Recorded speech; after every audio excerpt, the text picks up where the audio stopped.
Selamat pagi Pak dan teman-teman sekalian. Sebentar Pak. Apakah suara saya terdengar Pak? Ya, terdengar sekarang juga. Yang pertama yang akan kita lakukan adalah membuat audit program dari assignment 11 ini terlebih dahulu. Sebelumnya, kalau kita baca di soal, ada tujuan audit yang dicantumkan di sana. Yang pertama itu untuk memastikan bahwa dividen yang diumumkan oleh komisaris telah dicatat dan dibayar dengan benar. Lalu yang kedua adalah transaksi saham treasury telah diakui dan diungkapkan dengan benar. Tapi kalau dilihat di soal lagi sebenarnya dijelaskan bahwa April Blossom itu tidak ada saham treasury. Yang ketiga adalah perjanjian dan fitur mengenai saham diungkapkan dengan cukup. Lalu yang keempat adalah opsi jaminan dan rencana penerbitan saham diungkapkan dengan cukup. Lalu yang kelima adalah batasan dari return earning diungkapkan dengan benar.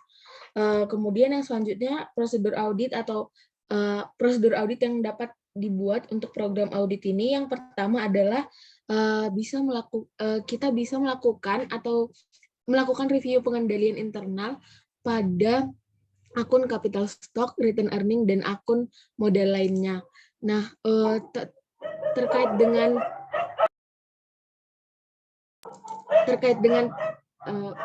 pengendalian ini menguji segala asersi yang ada karena yang kita review adalah pengendalian internalnya. Lalu yang kedua adalah memeriksa catatan hasil rapat atau corporate minutes dari corporate minute, artikel tentang perusahaan, izin saham, saran dari broker, penerimaan kas atau pengeluaran kas yang mempengaruhi perubahan struktur modal. Nah, ini kita lakukan untuk menguji asersi dari occurrence dan existence dan occurrence dan juga right and obligation. Lalu yang ketiga, melakukan vouching ke dokumen sumber pembayaran dividen, penerbitan saham, pembelian kembali saham, yaitu berupa notulensi hasil rapat, hasil RUPS, bukti pengeluaran dan penerimaan kas. Jadi vouchingnya itu dilakukan ke notulensi hasil rapat, bukti pengeluaran dan penerimaan kas. Dan ini adalah untuk menguji existence dan occurrence. Lalu yang keempat, kita bisa melakukan tracing dari dokumen sumber atau bukti-bukti transaksi berupa notulensi hasil RUPS, bukti pengeluaran dan penerimaan kas ke cash disbursement, jurnal dan catatan atau jurnal perusahaan. Dan ini dilakukan untuk asersi completeness. Lalu yang kelima, memperoleh atau menyiapkan analisis jumlah saham dan nilai dari setiap modal saham atau capital stock dan kontribusi modal lainnya. Ini untuk menguji asersi existence dan occurrence dan juga right and obligation. Lalu yang selanjutnya yang keenam adalah menelusuri saldo awal dari capital stock dan other contributed capital pada kertas kerja tahun lalu. Other contributed capital ini misalnya preference stock, return earning, dan lain-lain. Ini adalah untuk menguji existence dan occurrence. Apakah benar-benar ada capital stoknya dari awal dan lain sebagainya.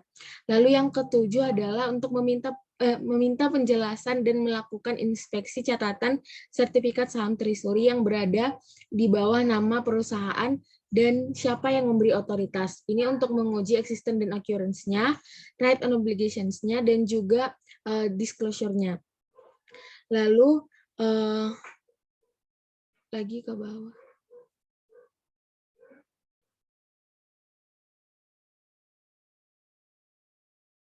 Yang kedelapan adalah melakukan review atas perjanjian, catatan pinjaman, dan hal lain yang memberi dampak pada struktur modal. Ini untuk mengecek completeness-nya. Lalu yang kesembilan, meminta keterangan atau verbal inquiry terkait transaksi saham, opsi jaminan perjanjian dan konversi pada tahun berjalan. Ini untuk mengecek disclosure-nya. Lalu yang selanjutnya adalah memperoleh atau menyiapkan analisis laba ditahan. Ini untuk mengecek existence dan occurrence dan juga right and obligation. Sebenarnya kalau untuk yang laba ditahan ini bisa gabung ke yang tadi ada contributed capital. Tapi di sini kami pisahkan karena laba ditahan ini pada dasarnya terpisah dari kayaknya terpisah dari kapital itu. Terus yang ke-11 itu melakukan review atas pembayaran dividen, melakukan rekalkulasi laba ditahan atau retained earning, tracing saldo dividen, dan rekonsiliasi saldo akhir akun retained earning. Ini untuk menguji completeness dan valuation and allocation. Lalu yang ke-13 itu, yang ke-12 memastikan kewajaran penyajian kapital stok dan return earning pada laporan keuangan. Ini terkait dengan pengungkapan atau disclosure. Yang ke-13 adalah menghitung ulang atau recalculation nominal pada bukti transaksi pengeluaran dan penerimaan kas terkait dengan pembayaran dividen, penerbitan saham, pembelian kembali saham atau treasury stock, dan juga memastikan bahwa perhitungannya telah akurat. Ini untuk menguji valuation and allocation. Lalu yang ke-14 adalah mengecek ketepatan perusahaan dalam mengklasifikasikan dividen yang dibayarkan dan jenis saham yang diterbitkan dari dokumen sertifikat saham. Klasifikasi dividen itu maksudnya apa, dia masih terutang atau enggak. Terus ini adalah untuk mengecek classification. Yang ke-15 adalah memeriksa tanggal RUU-PS, tanggal pengumuman dividen, pembayaran dividen, penerbitan saham, pembelian kembali saham pada dokumen notulensi RUU-PS, dan bukti transaksi penerimaan dan pengeluaran. Ini untuk mengecek cut-off-nya, makanya kita melihat tanggal RUU-PS-nya atau tanggal-tanggal terkait dengan pengumuman dividen dan lain-lain. Lalu yang ke-16 adalah mengecek dokumen ADART perusahaan, mengecek berapa saham yang telah diterbitkan dan berapa yang dibeli kembali, mengecek dokumen sertifikat saham ini untuk mengecek existent dan accurate, dan juga untuk mengecek right and obligation. Lanjut ke bawah. Yang ke-17 itu melakukan rekonsiliasi akun capital stock dengan buku besar pembantu, model sertifikat, dan buku besar. Ini untuk mengecek valuation and allocation. Terus yang ke-18 itu adalah mendapatkan data pengungkapan laporan keuangan seperti otorisasi saham, nilai parnya, preferensi, atau pembatasan terkait dengan capital stoknya. Ini untuk disclosure. Yang selanjutnya nanti ini sampai terakhir adalah untuk asersi disclosure-nya. Yang ke-19 itu untuk disclosure itu bisa meminta keterangan tentang keberadaan atau eksisten dari opsi saham, jaminan hak, atau perubahan atau konversi pada akhir tahun. Yang selanjutnya menghitung jumlah rata-rata saham beredar selama periode dengan perhitungan jumlah awal dan perhitungan dilusi earning per share-nya. Lalu yang selanjutnya menentukan jika terdapat pembatasan pada return earning, lalu membuat daftar pertimbangan untuk kecukupan pengungkapan laporan keuangan. Yang terakhir adalah membuat kertas kerja dan kesimpulan hasil pemeriksaan. Kertas kerjanya sebagaimana yang kita buat sekarang. Seperti itu. Oke, terima kasih Mbak Ronvika atas paparannya. Mungkin sedikit ini ya, saran ya dari saya ya. Ini urutannya sepertinya gitu ya, urutan langkah kerjanya seperti nomor 16 itu kan sebenarnya harusnya ini yang dilakukan pertama kali sekali gitu, di awal gitu ya. Justru kita pertama kali itu kan harus mengecek dulu, walaupun tadi sebenarnya kayaknya redundant ya, kalau lihat di atas lagi kan ada istilah minuta. Coba ke atas dulu deh, minuta korporasi kalau nggak salah. Oh, corporate minute, oke, beda ya. Corporate minute itu, ya, kalau mau sebenarnya gini, corporate minuta itu kalau mau diterjemahkan bukan catatan hasil rapat sih sebenarnya ya, tepatnya ya. Itu bahasa di kita tuh ADART gitu, minuta itu. Karena minuta itu harus ada pengesahan tuh, pengesahan dari pejabat hukum, dalam hal ini biasanya notaris kalau di kita ya, seperti itulah. Nah, harusnya langkah 16 tadi itu yang pertama kali di awal gitu. Jadi kita harus akses informasi yang ada di ADART perusahaan untuk melihat berapa lembar saham yang diauthorize ya. Artinya berapa saham yang disepakati untuk diotorisasi. Kemudian dari yang diotorisasi tersebut berapa banyak yang di-issued, yang diterbitkan. Nah, kemudian dari situ juga kita bisa identifikasi jenis sahamnya. Yang di-issued itu apakah common stock atau ada saham preference ya. Kemarin kita belajar di pekan lalu.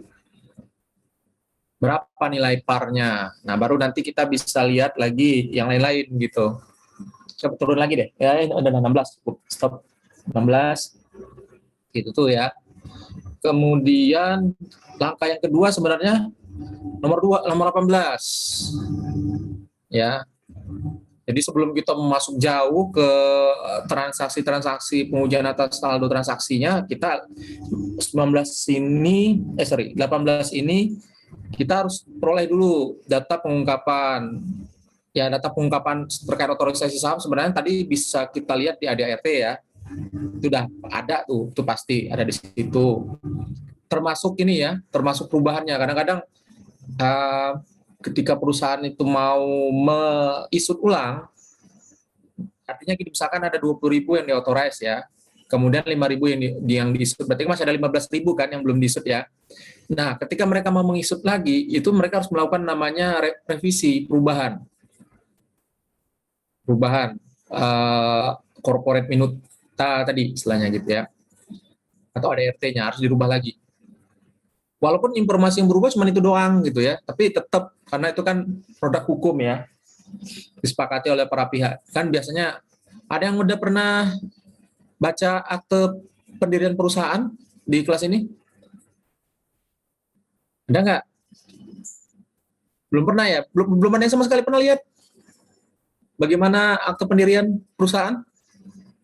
Akte perusahaan istilahnya, atau corporate minuta, belum ada. Mbak Dea? Mbak Dea udah? Sudah waktu di KPP, Pak. Nah, di KPP ya? Iya. Nah, kalau yang pernah praktek di KPP, oh pasti waktu itu di seksi ini ya, seksi waskon ya? Pelayanan, Pak. Oh, di pelayanan.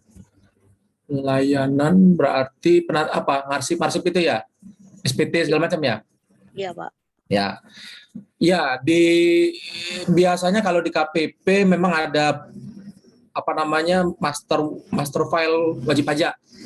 Nah, master file wajib pajak itu memang di dalamnya diantaranya adalah akte pendirian. Nah, di dalam akte pendirian itu kan disebutin tuh pada hari ini saya siapa notarisnya gitu ya, telah hadir di hadapan saya satu siapa, namanya si A, nih apa kedudukannya apa, dua siapa, terus bersepakat untuk dan seterusnya sampai nanti bersepakat terkait saham ini menerbitkan sekian lembar saham, nilainya per lembarnya sekian, terus komposisi kepengurusan perusahaannya dan seterusnya ya.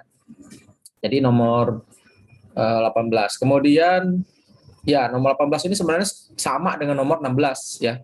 Sama sebenarnya. Jadi bisa digabung. Misalkan mengecek dokumen dari perusahaan untuk memperoleh data terkait otorisasi saham, nilai par, preferensi, atau pembatasan terkait dengan capital stock, misalkan seperti itu, ya kan? Ya.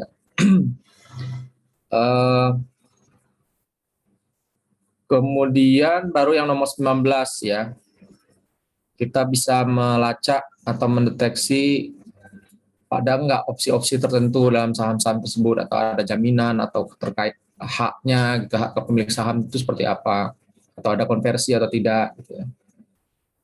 Nah, baru setelah itu masuk ke yang lain-lain tadi gitu ya, ke pengujian terkait transaksinya. Misalkan coaching terkait apa tadi kan. Kemudian mana tadi?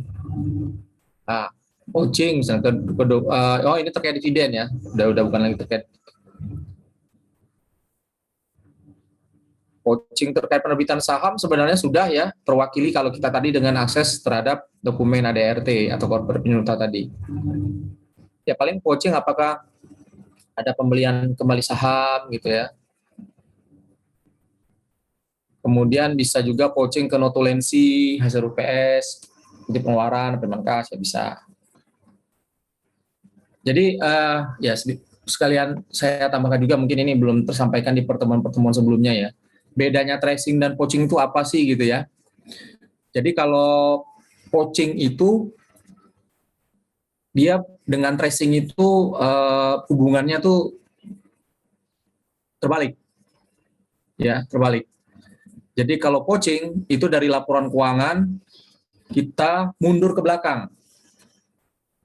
Ya, kalau poaching itu dari laporan keuangan kita mundur ke belakang. Ke belakang itu mana? Ke bukti transaksi. Nah, poaching ini biasanya digunakan untuk teknik audit yang digunakan untuk menguji yang disebut eksistensi dan occurrence. Ya, benar nggak nih transaksinya? Terjadi atau tidak? Dengan siapa pihaknya yang lawan transaksinya? Sementara tracing itu kebalikan, belakang. Dia ke depan. Kalau tracing itu dari bukti transaksi yang ada, kita telusuri sampai ke depan. Apakah bukti transaksi ini sudah dicantum, sudah termasuk di dalam laporan keuangan atau belum? Nah, itu bedanya.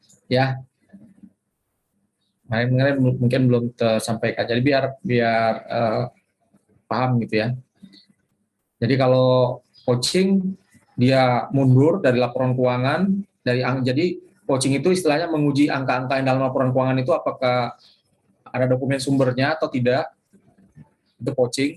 Tapi kalau tracing, apakah seluruh bukti transaksi keuangannya itu sudah dicatat semua dan masuk di dalam laporan keuangan, tersaji di dalam laporan keuangan itu. Ya, clear ya? Perbedaan antara poaching dan tracing. Jadi kalau poaching itu lebih ke occurrence dan eksistensi. Nah, kalau tracing itu pengujian asersi completeness, lengkapan. Artinya semua transaksi sudah dicatat. Itu tracing ya. Oke, kita lanjut lagi. Ini memperolehnya analisis saham dan seterusnya ya. Oke lah, kalau tadi kita harus analisis jumlah saham, nilai dari setiap jenis saham sebenarnya, bukan setiap modal saham ya, setiap jenis saham sebenarnya ya. Kan capital capital stock ya, jenis saham lah gitu ya.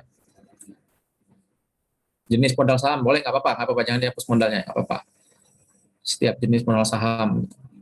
Karena kan ada capital stock, ada common stock, ada preference stock gitu kan. Treasury stock juga ada ya, tapi kan kemarin sudah di disclaimer di soal tidak ada treasury stock. Oke. Nah, itu yang poin nomor 7.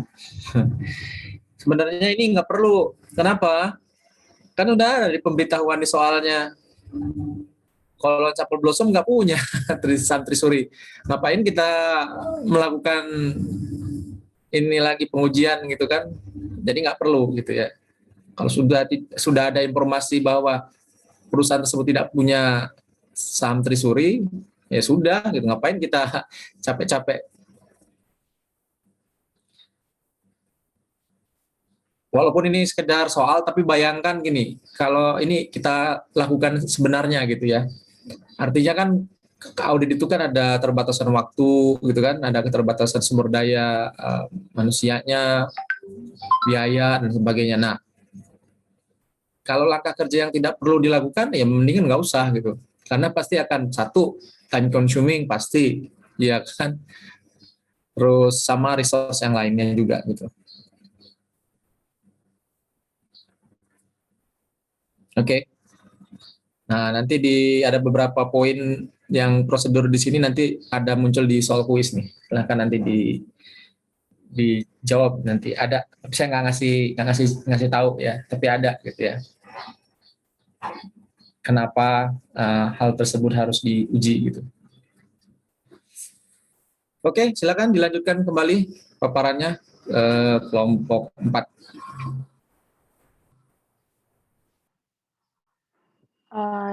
Dari soal yang ada, dilakukan kuesioner kepada perusahaan, kemudian didapat beberapa witness. Yang pertama, tidak ada pencatat independen dan transfer agen. Jadi transfer sahamnya ditangani oleh sekretaris perusahaan. Dari sini dapat terjadi potential error manipulasi pembelian saham. Misalnya dari manajemen itu melakukan pembelian saham dengan harga rendah dan menjualnya dengan harga tinggi. Kemudian yang nomor 2, tidak ada agen dividen independen. Cek dibayar melalui rekening bank biasa. Potential error yang dapat terjadi yaitu kiriman dividen untuk pemegang saham palsu. Kemudian tidak ada cukup kas terpisah untuk pembayar dividen.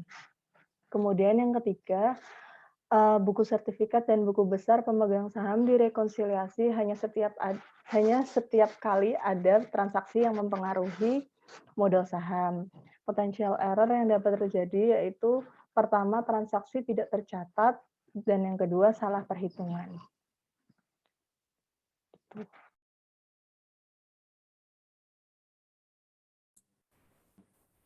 Ya, ini perusahaannya kan tidak menggunakan agen ya, agen independen untuk pengelolaan terkait sahamnya. Dalam hal ini misalkan manajer investasi apa segala macam ya, dia hanya menggunakan sekretaris perusahaan. Potensial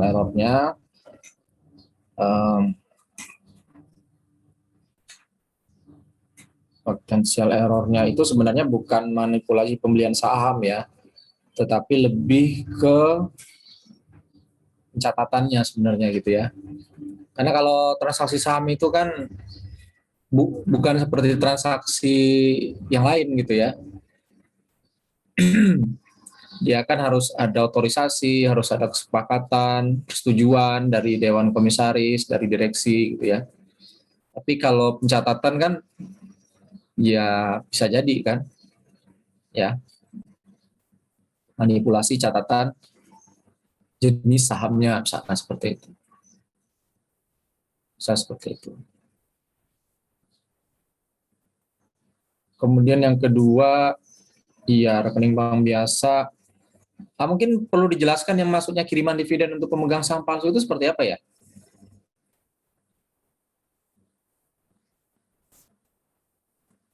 Jadi jatuhnya seperti ini sih, kayak pembelian barang palsu gitu, Pak. Ya, dirinci lagi, lebih rinci penjelasannya gimana maksudnya?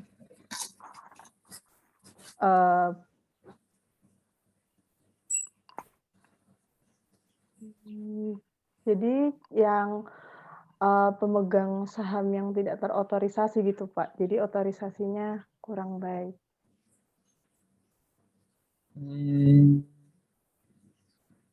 Ada penjelasan yang lain?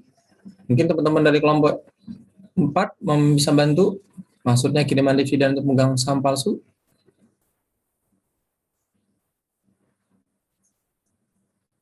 Kan dia pembayaran dividennya kan menggunakan berasal dari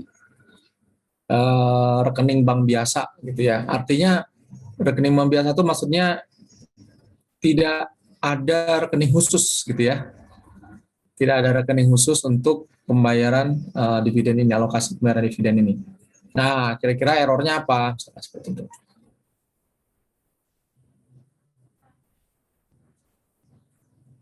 Ya sebenarnya kan tadi udah ada clue-nya kan, yang sudah saya sampaikan. Bercampur dengan transaksi lain gitu loh. Berarti ada potensi kesalahan. Kesalahan apa? Kesalahan eksekusi transaksi. Mestinya pembayaran dividen, tapi dicatat misalkan pelunasan utang. Ya bisa kan? Karena rekeningnya bercampur gitu. Jadi potensial error-nya adalah kesalahan eksekusi transaksi. Karena kan sebenarnya gini, ini kan sama-sama uang keluar nih. Pembayaran utang uang keluar, pembayaran dividen uang keluar ya. Pembelian uang keluar, apalagi. Nah, dan itu juga berhubungan dengan orang lain gitu kan, atau perusahaan lain. Karena kan pemegang saham kan bisa juga individu atau berupa badan hukum.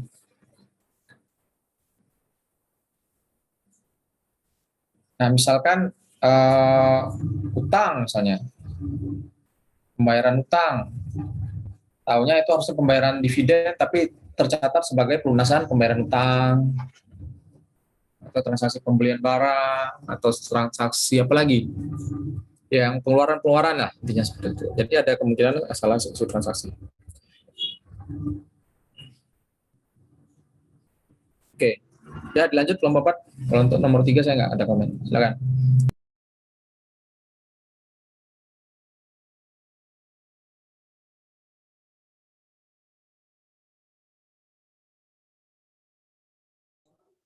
Selanjutnya, schedule K1 tentang return earning. Di sini kita menghitung perubahan dari return earning pada tahun 2003. Di awal kita peroleh saldo awal dari return earning sebesar 529.683. Ini kita peroleh dari laporan keuangan tahun sebelumnya. Ada di sebelah kanan.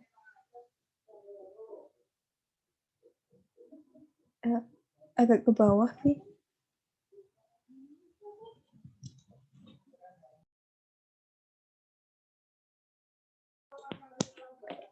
Nah, di sini ada balance pada akhir tahun 2002 sebesar 529.683. Ini yang kita gunakan sebagai saldo awal di tahun 2003.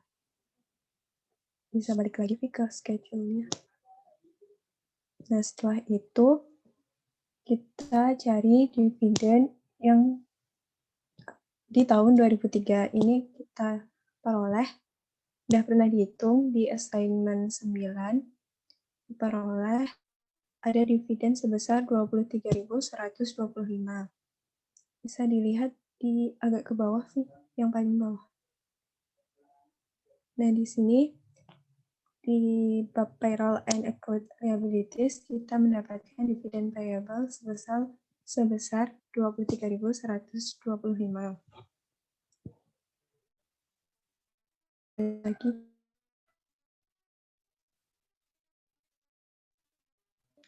seperti itu, saldo awal dari ini kita kurangi dengan dividen sehingga diperoleh angka 506.558. Kemudian kita tambahkan dengan net income pada tahun 2003 yaitu sebesar 318.585. Ini kita peroleh dari schedule net income yang sudah pernah kita hitung sebelum UTS. Kemudian kita peroleh saldo akhir per klien sebesar 825.143. Kemudian kita ada penyesuaian yaitu net effect yaitu penyesuaian yang berdampak pada net income untuk tahun 2003. Ini sebenarnya belum bisa dihitung dengan pasti karena datanya seharusnya sampai nanti di assignment 12. Untuk angka yang kami cantumkan di sini, ini baru penyesuaian yang terjadi sampai di assignment 11 ini. Untuk rincian perhitungannya bisa dilihat di sheet yang adjustment nih.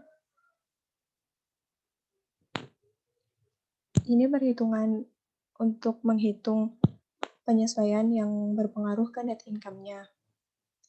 Bisa ke bawah.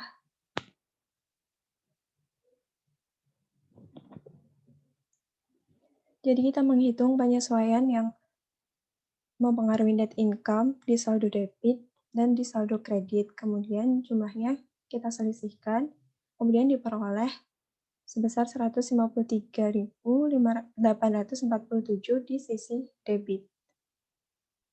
Bisa balik lagi ke schedule-nya. Sebentar, boleh diulang lagi yang tadi? Ya, 175.867 ini angkanya dari mana? Coba. Ini dari jumlah. Oke, jumlah dari beban-beban ya. Iya, Pak. Oke, terus angka 22.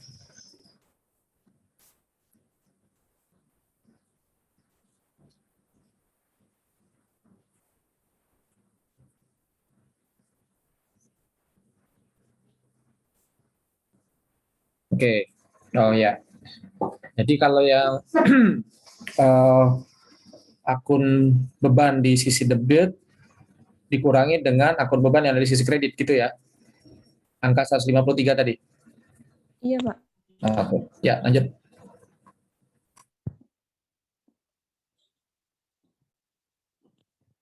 Kemudian net effect tadi kita kurangkan dari balance per client tahun 2003 ya, sehingga diperoleh angka 671.296. Tapi angka ini masih sementara karena masih menunggu data penyesuaian yang ada di assignment 12 nanti.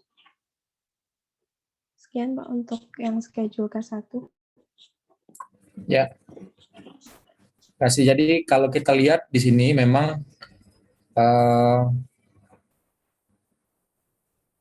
dividen itu diambil dari saldo laba ditahan. Ya.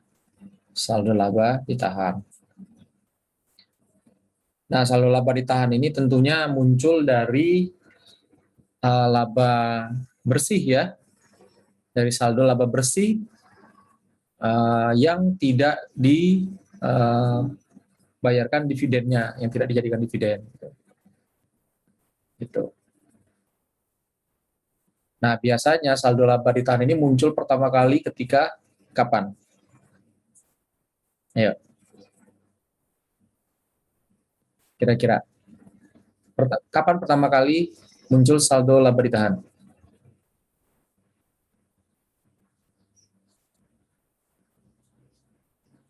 Oh, kayaknya mikirnya keras banget. Ayo, kapan pertama kali munculnya saldo laba ditahan? Gampang banget. Waktu beroperasi, kemudian dapat net income-nya, Pak.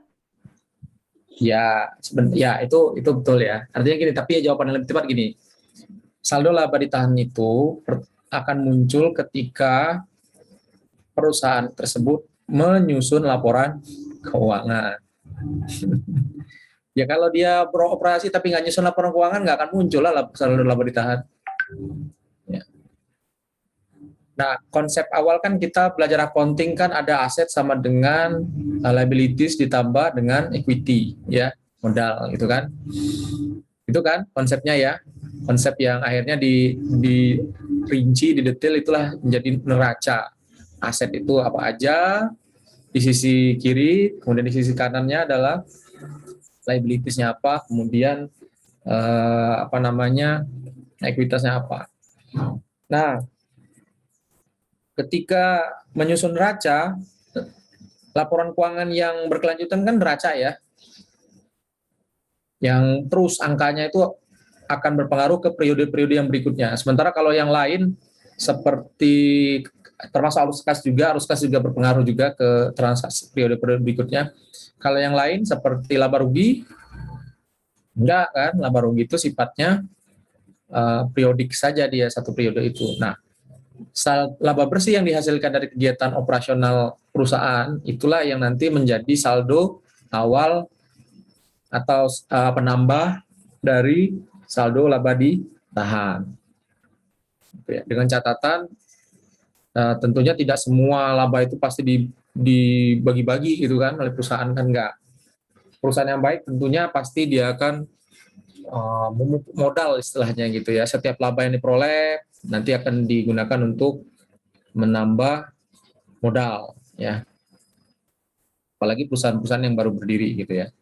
Nah, nanti seiring waktu saldo laba ditahannya sudah cukup besar nilainya. Nah, dari situlah dia baru bisa bayar yang namanya dividen. Bahkan beberapa perusahaan di awal-awal berdiri nggak untung dulu, sebagian besar rugi. Nah, kalau rugi gimana? Ya sudah, kalau rugi nanti dia mengurangi apa? Mengurangi modal. Gitu. Kalau rugi nanti mengurangi modal, kalau laba menambah modal, gitu aja prinsipnya gitu ya, konsepnya. Seperti itu. Ada lagi kelompok 4? Silakan lanjutkan. Atau udah selesai? Oke, silakan. Ya, sekarang saya akan menjelaskan tentang memorandum terkait capital stock transaction. Jadi sebelum membuat memorandum ini, kita harus mengetahui dulu apakah sepanjang tahun 2003 itu sudah ada transaksi terkait saham. Nah, jadi kami sudah mengecek di notula meeting-nya. Di notula meeting itu tidak ada transaksi yang terkait saham. Kemudian di cash receipt disbursement juga tidak ada pengeluaran kas yang terkait saham begitu. Nah, karena kita sudah mengecek itu, maka kita bisa membuat memorandum terkait capital stock. Nah, untuk memorandum sendiri, kami telah melakukan pemeriksaan pada buku besar pembantu sertifikat saham, serta pemeriksaan pada penerimaan kas dan jurnal pengeluaran kas. Kami menyimpulkan bahwa tidak terdapat transaksi terkait capital stock selama tahun 2003.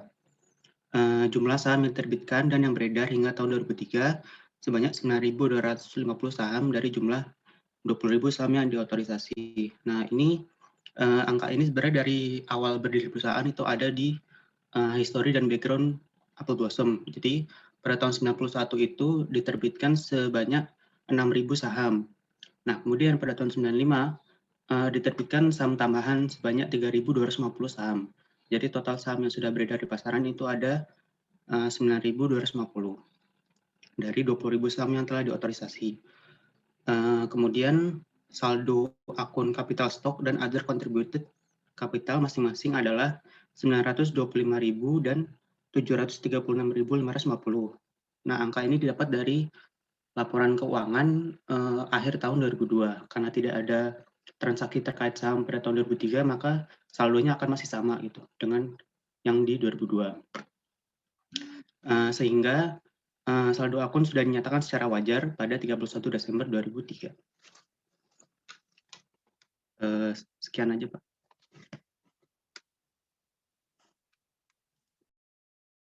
Sudah semua ya? Kelompok 4 ya? Lagi. Ada satu lagi? Oke. Oh, Mas Wandi. Silakan Mas Wandi.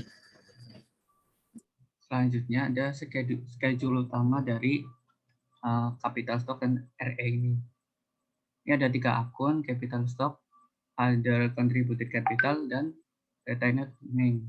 Untuk capital stock, saldonya per audit 2002 itu ada 925, per book juga 925. Untuk referensinya bisa dilihat di C1 yang dijelaskan Noval.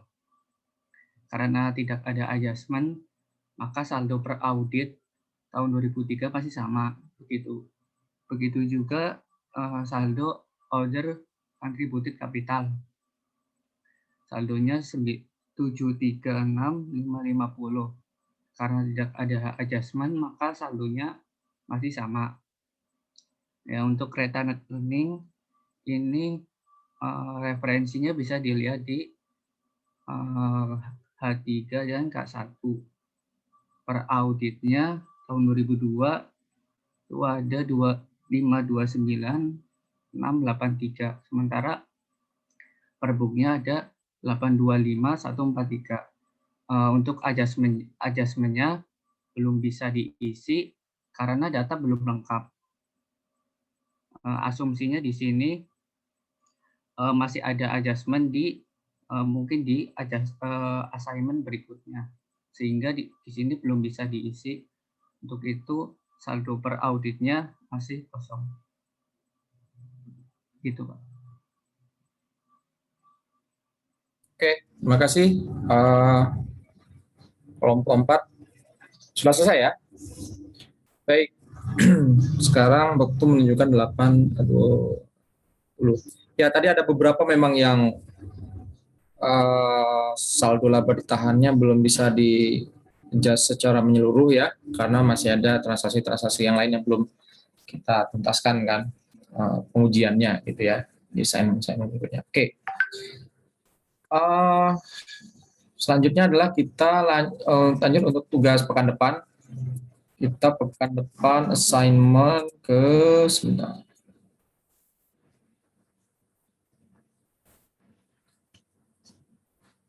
Terus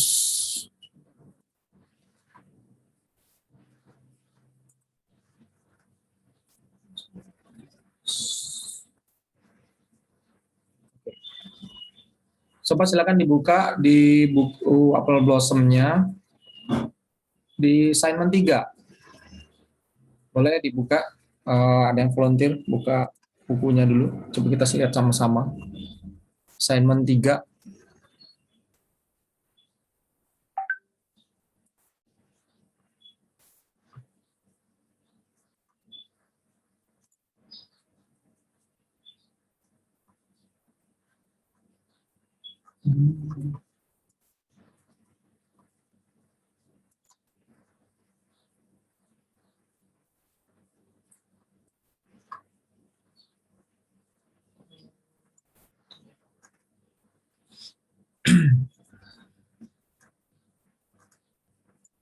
Sudah ada yang buka? Izin ya, Pak. Ya, silakan.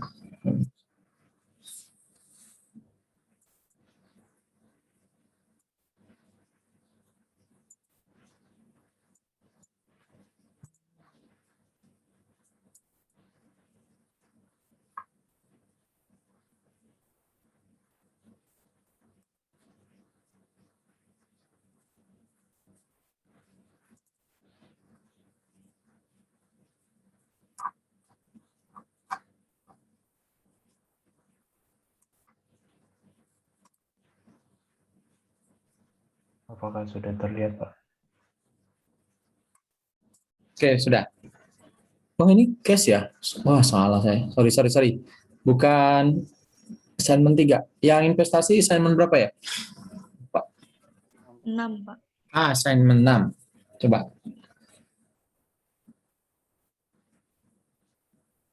Salah nih tadi ini.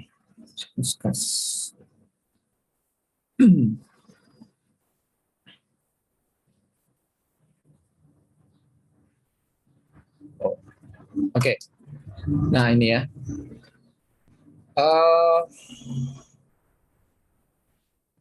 Baik. Jadi ini terkait dengan materi kita hari ini sebenarnya. Nanti saya akan share slide-nya. Jadi kita akan melakukan pengujian terkait investasi dalam bentuk surat berharga. Ya. Nah, ini ada beberapa informasi yang terkait. Jadi disebutkan di situ Apple Blossom selalu menginvestasikan kelebihan uangnya ke marketable securities, jadi ke surat berharga yang diperjualbelikan di pasar, ya saham lah gitu ya, saham, dan juga tapi tujuannya untuk investasi jangka panjang ya. Nah, di situ disebutkan karena perusahaan membeli saham tadi bukan tujuannya untuk mengenerate income dalam jangka waktu pendek ya, dalam jangka pendek gitu ya. Sebentar. Do not hold this. Oh, sorry. Justru di sini perusahaan ini does not hold these securities to generate income on short term. Gimana sih kok dikategorikan sebagai available for sale ya? Company memutuskan nge-spun ke non-flow carbon market dan seterusnya lah ya. Pokoknya nanti dibaca. Di situ ada informasi Miss Stockton sudah menginvestasikan ke dalam saham jangka pendek untuk antisipasi ekspansi gitu ya. Karena perusahaan sudah ada memutuskan akan melakukan ekspansi masuk ke pasar non flow carbon aerosol di 2004.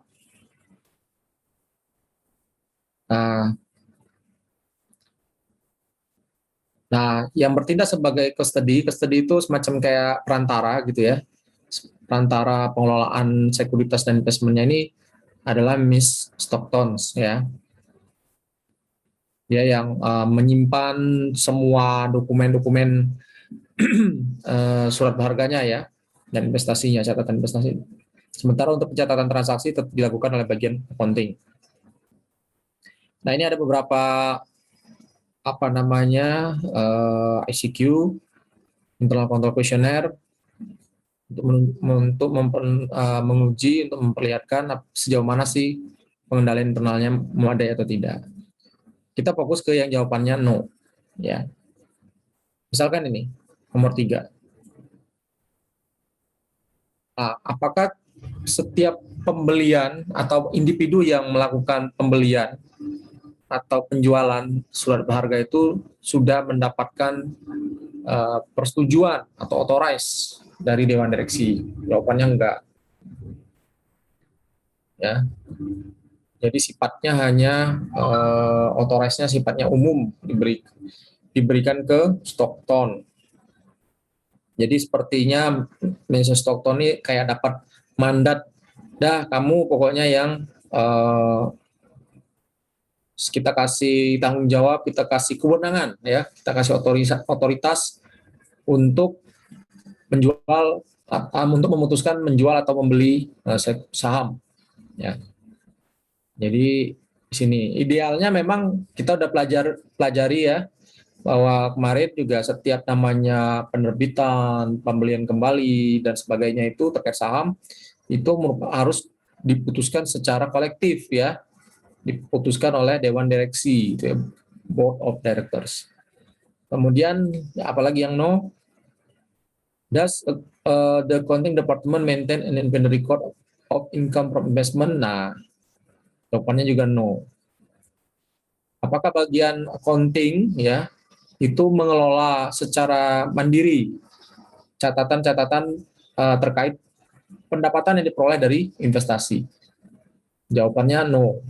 Ya, jadi ternyata accounting itu walaupun dia mencatat income from investment, tapi ya catatan itu diperoleh dari pihak lain gitu, yang sudah berupa list, daftar gitu ya, semacam rekap lah kurang lebih kayak gitu dari bendahara.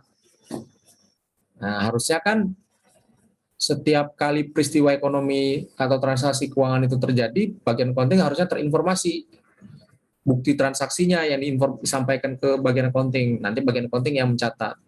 Tapi di sini ternyata tidak gitu ya. Jadi bendahara dia melakukan pencatatan dulu, membuat daftar gitu ya, penerimaan terkait investasi sekian dari sumber investasi mana saja, baru diserahkan ke bagian accounting. Nah, ini tentunya ada pengendalian yang kurang baik gitu ya. Kemudian nomor 6, apakah secara periodik ya saham-saham yang dimiliki oleh Apple Blossom ini dihitung gitu ya oleh orang lain selain yang bertindak sebagai custody tadi? Jawabannya tidak. Ya, jadi yang tadi kita udah tahu bahwa yang bertindak sebagai custody adalah Mrs. Stockton. Maka dia juga yang melakukan perhitungan, ya semacam perhitungan fisik lah ya, kurang lebih seperti itu. Kalau kita persediaan itu stock of name namanya, kalau di sini mungkin ya konten biasa, berapa lembar saham, berapa jenis nilainya berapa, dan seterusnya. Bawa lagi? Ada? Oke, itu saja. Nah, sekarang kita lihat pada tanggal 31 Desember 2003, ya, kita sebagai auditor dengan didampingi oleh bendahara. Nah, jadi Mrs. Stockton tadi ternyata dia treasurer sebenarnya ya, dia bendahara ya, ke Bank Big City Nasional gitu ya, untuk menguji terkait sahamnya yang dimiliki oleh Apple Blossom Finance Company. Jadi dia nyimpan sahamnya itu, fisik sahamnya itu disimpan di safety deposit box di Big City National Bank. Nah, itu ya. Dan kita sebagai auditor sudah membuat jadwal gitu ya, jadwal atau langkah kerja lah pengujian sebagaimana ada di working paper reference 2 kalau mau nanti dijadikan acuan. Nah, selanjutnya setelah kembali ke pabrik gitu ya, nah kita dapat surat nih, selaku auditor dapat surat dari brokernya ya, Robert and Underwood gitu ya. kita ngirim surat ke sana, kita konfirmasi terkait transaksi saham tahun 2003 yang dilakukan oleh Apple Blossom. Konfirmasinya ada di M4. Kemudian juga kita sebagai auditor meminta Don Magna untuk mencetak buku besar, ya, halaman lembar buku besar yang berkaitan dengan pendapatan terkait investasi yang bisa dilihat di E5. Ya. Nah, di sini diasumsikan bahwa kita bisa menelusuri semua, ya, semua penjualan pelepasan investasi saham yang sebelum-sebelumnya gitu ya, ke jurnal penerimaan kas dan juga masing-masing transaksi di broker, ya. Kemudian juga kita bisa lihat berapa gains, berapa loss gitu ya, berapa keuntungan, berapa kerugian yang diperoleh Apple Blossom dari aktivitas jual beli sahamnya di buku besar.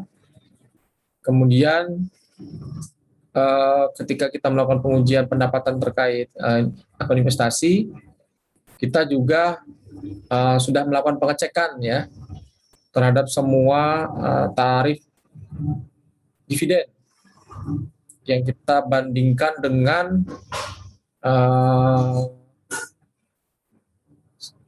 standar Poor's, ya, annual dividend record, dari kita bandingkan dengan catatan pembayaran dividen tahunan, ya, berdasarkan standar Poor's. Annual dividend record itu standar Poor's itu kayak nama lembaga kayaknya, ya. Tidak ada keanehan lah, no exception were found, jadi wajar-wajar semua. Kemudian dari catatan Wall Street Journal tanggal 2 Januari 2004, kemudian kita melakukan observasi terkait harga pasar, ya, harga pasar saham yang masih disimpan atau dimiliki oleh Apple Blossom. Nah, ini ada 5 jenis saham yang dimiliki oleh Apple Blossom. Ada Mecomic Milling, ini nama perusahaannya, ya, Omega Data System, SolarEnergy.com, Southern Telecom, Share Credit. Nilai par-nya penilai par. Ini nilai marketnya adalah $51 per share dan seterusnya. Seperti biasa, kita diminta untuk menyusun substantive audit program for investment dan tas kerja dengan memperhatikan semua informasi yang tersaji tadi, ya. Cukup clear, ya, untuk yang investasi ini. Nah, nanti materinya akan saya share lewat Mbak Yunita, ya, segera setelah berakhirnya Zoom ini. Berikutnya, nanti selepas Zoom ini, silakan akses ke LMS, ya, akses ke LMS. Di situ sudah saya posting, ya, sudah saya posting kuisnya. Di situ ada tiga soal tentang pengujian audit modal, gaji pegawai, dan not payable, ya. Jadi ada 3. Jadi, ya, ibarat mau balap, kita warming up dulu lah, ya, karena kan 2 minggu lagi mau UAS. Nah, sebelum UAS kita pemanasan dulu gitu kan, biar nanti pas udah UAS, ibarat mesin mobil atau mesin motor mau balap tuh terpanas gitu kan. Jadi pada saat nanti race yang sebenarnya udah lajunya udah siap gitu, ya. Oke. Mungkin itu dulu, ya, pertemuan kita pada kali ini. Coba dicek di LMS-nya apakah sudah bisa diakses nggak? Bisa dilihat nggak dokumen filenya? Saya posting di pertemuan ke-12 kalau nggak salah. Dan materi, coba saya share di sini aja deh, kalau gitu, ya. Untuk yang materi hari ini,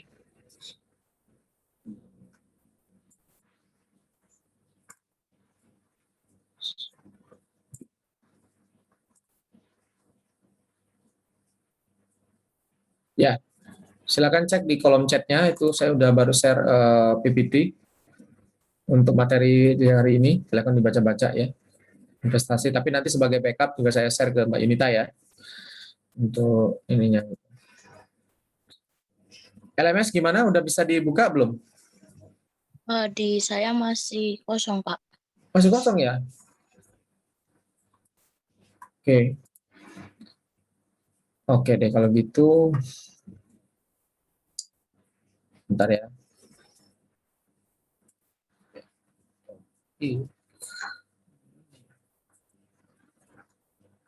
Baik.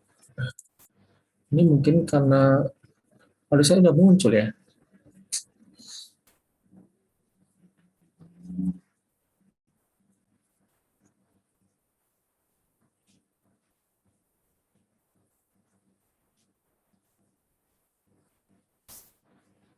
Oh iya ya. Nggak ada filenya ya. Oke. Saya edit dulu ya.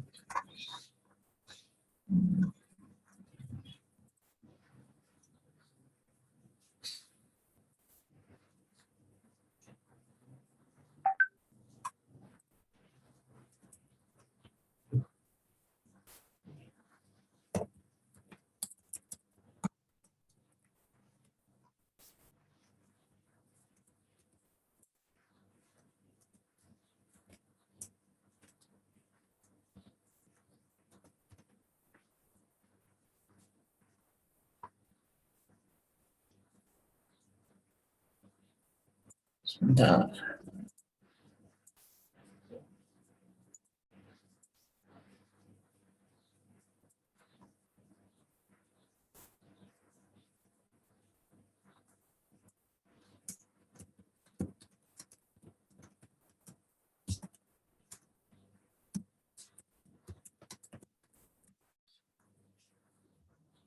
Oke, hari ini tanggal 24, due date-nya juga hari ini, mulainya jam 8,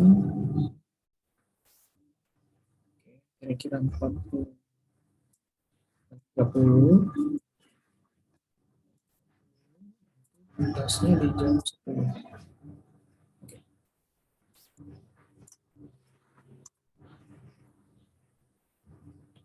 Ya, kalau sekarang gimana? Apakah udah muncul assignment ya di LMS-nya?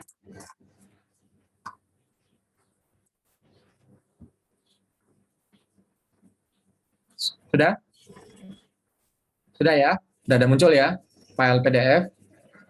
Jadi silakan mengerjakan.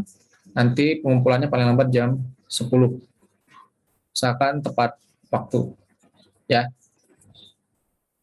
Oke, mungkin dari saya itu saja pertemuan kita hari ini.